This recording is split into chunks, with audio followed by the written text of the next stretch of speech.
अस्सलाम वालेकुम and welcome class. मैं हूं आपका टीचर सैयद बख्त। आज हम स्टार्ट कर रहे हैं 12.3 यानी कि आज क्वेश्चन स्टार्ट करने लगे हैं, क्लास 1 है। तो क्वेश्चन जब स्टार्ट करने लगे हैं तो पहले मेरे माइंड में आया यार पहले पूरा लिख देता हूं, फिर जल्दी से समझा देता हूं, क्वेश्चन जल्दी मूव ऑन कर जाएंगे। Question number 1 and question number 6 are quite similar with each other, completely same है, बिल्कुल दोनों क्वेश्चन सेम हैं। मैं दोनों ही करवाऊँगा, डोंट वरी। बट मैंने ये सोचा क्यों ना स्लो पहला क्वेश्चन करवाया जाए ताकि आपको आइडिया होने लग जाए कि हमने करना क्या है। एक तो मेरी ड्राइंग के लिए स्टार्टिंग पे सॉरी, बहुत बुरी ड्राइंग है मेरी, लेकिन मैं कोशिश करूंगा कि साथ कोई ना कोई पिक्चर ऐड कर दिया करूं उसी ड्राइंग के अकॉर्डिंग, ताकि आपको आइडिया हो जाए कि अच्छा ये ड्राइंग ऐसी है जो सर ने अजीब सी बना दी। ओके, सो स्टार्टिंग पे एक सन है, सॉरी मैंने स्टेटमेंट तो पढ़ी नहीं है। क्वेश्चन नंबर 1 की स्टेटमेंट क्या है? अ वर्टिकल पोल, एक पोल है, खंबा, ये खंबा मैंने खैर से बनाया है अपनी तरफ से, ये पोल है, इज 8 मीटर हाई, जो ज़मीन से कितना हाई है? 8 meters. Okay, and the length of the shadow is 6 meter, और सूरज की वजह से जो साया पड़ रहा है, ये जो हिस्सा है ये शेडो है यानी कि साया, वो कितने 6 मीटर्स है। जैसे कि अगर कोई भी चीज़ कहीं पे अभी लाइट लगी है, सूरज है यहाँ पे या कोई लाइट लगी है, तो अगर आप उधर खड़े हो जाते हैं या कोई पोल है तो ऑब्वियसली जब वो आपके ऊपर पड़ेगी तो आपका शेडो पूरा तो नहीं ना होगा। यानी कि अगर 8 मीटर का पोल है तो 8 मीटर जितनी तो नहीं आएगी लेंथ, या थोड़ा सा कम आएगा। जैसे एक लाइट अगर आपके ऊपर पड़ रही है तो आपकी जितनी हाइट है उससे थोड़ा सा कम आपका शेडो आएगा।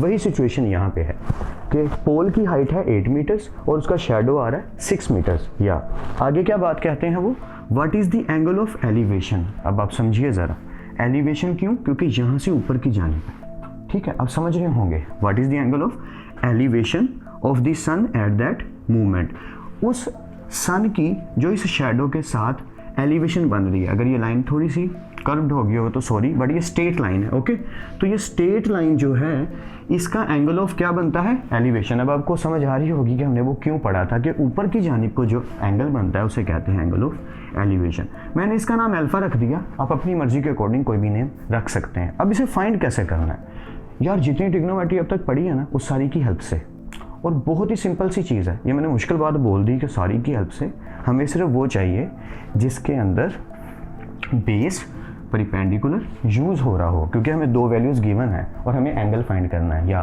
काफ़ी सारे स्टूडेंट मेरी बात समझ गए होंगे कि परिपेंडिकुलर और बेस किसके अंदर होता है क्लास? किसके अंदर होता है? टेंजेंट के अंदर। So as we know that, just start to solve it as tangent alpha which is equal to perpendicular over base. चले लिख लेते हैं perpendicular over base through proper brushing, याद करिए। Okay, so tangent alpha which is equal to perpendicular क्या है हमारा?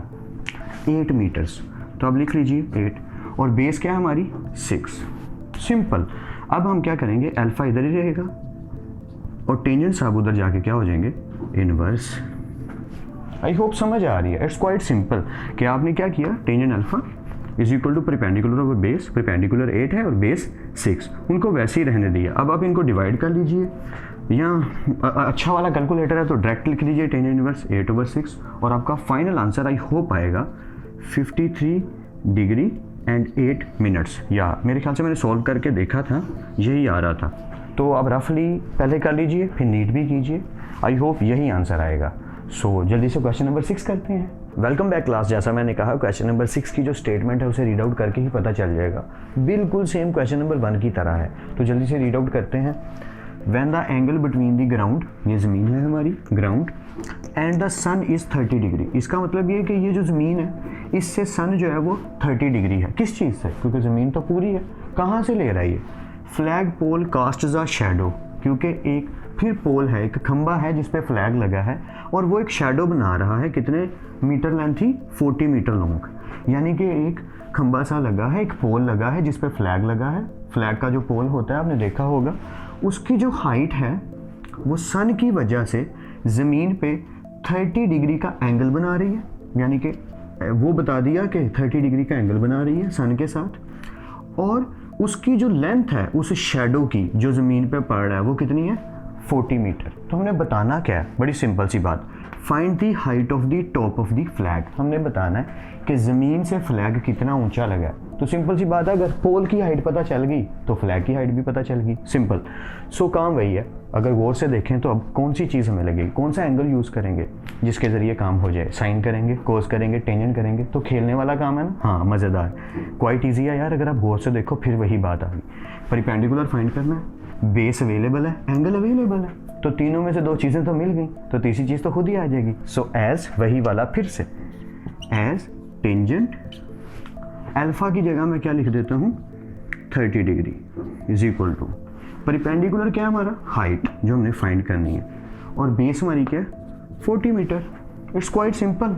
आई hope समझ आ रही हो क्या मैं बोल क्या रहा हूँ कि अगर हमने हाइट फाइंड करनी है तो इसको मैंने h कह दिया, आप चाहें तो साइड्स लिख लें a b c, इसको b c कह दें, इसको a b कह दें, यहाँ पहले a b लिख लें, यहाँ पहले b c लिख लें, डजेंट मैटर, यहाँ अल्फ़ा लिख के 30 लिख लें, तो स्टेप बढ़ाए जा सकते हैं। आई होप आप समझ रहे होंगे, बट मैं थोड़ा डायरेक्ट लिख रहा हूँ ताकि आपको समझ आए। क्या किया मैंने, tangent degree alpha, I mean to say angle, perpendicular over base, perpendicular मैंने h को कह दिया। चलिए यहाँ लिख भी लेते हैं कि हमने हाइट फाइंड करनी है और उसका नाम रख दिया h, और बेस हमारी क्या है 40 meter. It's quite simple. I hope आपको समझ आ रही हो।